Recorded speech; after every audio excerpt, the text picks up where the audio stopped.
उमा जे राम चरण रतो विगत काम मद क्रोध।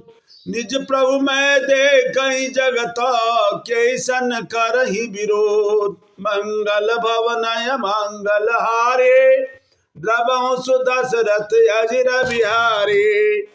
राम ने कहा, ब्राह्मण ने कहा, जब मैं भिक्षा मांगने जा रहा था तब यह श्वान मार्ग में अवरोध उत्पन्न कर रहा था, जिसके कारण मैं आगे नहीं जा सकता था। मैंने कहा उठो, किंतु इसने उठने में इतना विलंब किया कि मैंने उसके सिर पर प्रहार कर दिया। मैं भूख से पीड़ित था और मुझे क्रोध आ गया। हे राजन, मैं अपना दोष स्वीकार करता हूँ। जीवन की नार की दशा में गिरने से मुझे बचाने के लिए आप जैसा चाहें वैसा दंड मुझे दे। राम ने कहा, अपने मंत्रियों से पूछा, इसे किस प्रकार का दंड देना चाहिए? न्याय अवश्य होना चाहिए, क्योंकि अपराधी को उचित दंड देने की व्यवस्था ही जन सामान्य की शासन प्रणाली पर विश्वास उत्पन्न करने का श्रेष्ठ तरीका है। भृगु, वशिष्ठ, कश्यप तथा धर्मज्ञों ने कहा, ब्राह्मण को कभी दंडित नहीं किया जाना चाहिए।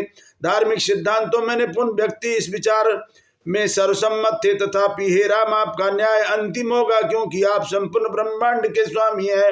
आप स्वयं भगवान विष्णु हैं, अतएव आपके द्वारा कहा गया वचन सनातन धर्म है। श्वान ने आक्षेप किया, हे राजन, आपने पूछा मैं आपके लिए क्या कर सकता हूँ? यदि वास्तव में मुझे प्रसन्न देखना चाहते हैं तो कृपया इस ब्राह्मण को कालंजर मठ का प्रधान नियुक्त कीजिए। राम ने श्वान के आग्रह को स्वीकार कर इस प्रकार से सर्वथा सिद्ध ब्राह्मण को एक भव्य रूप से सुसज्जित हाथी पर बैठा कर आध्यात्मिक आचार्य के रूप में सम्मानित किया। किंतु मंत्रीगण खिन्न होकर विरोध करने लगे। हे राजन, इसे दंड नहीं समझा जा सकता। इस ब्राह्मण को लज्जाजनक दशा में लाने के बदले आपने इसे श्रेष्ठ पद प्रदान कर दिया। राम ने कहा, तुम सब कर्म के विषमता को नहीं समझते हो, किंतु श्वान को बोध है। राम द्वारा प्रोत्साहित किए जाने पर श्वान ने कहा, अपने पूर्व जन्म में मैं कालंजर मठ का प्रधान था। मैंने देवताओं ब्राह्मणों की यथाशक्ति सेवा की। मैंने पवित्र कर्तव्यों का पालन भी किया, ध्यान पूर्वक किया।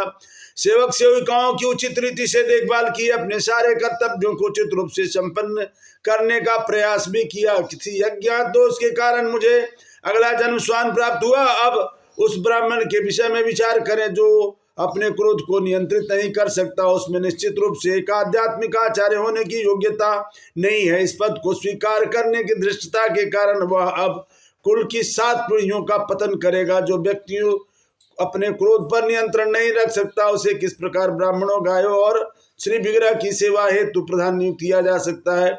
ब्राह्मणों, देवताओं और स्त्रियों में शिशुओं का आधिपत्य वस्तुओं चोरी करने से नाश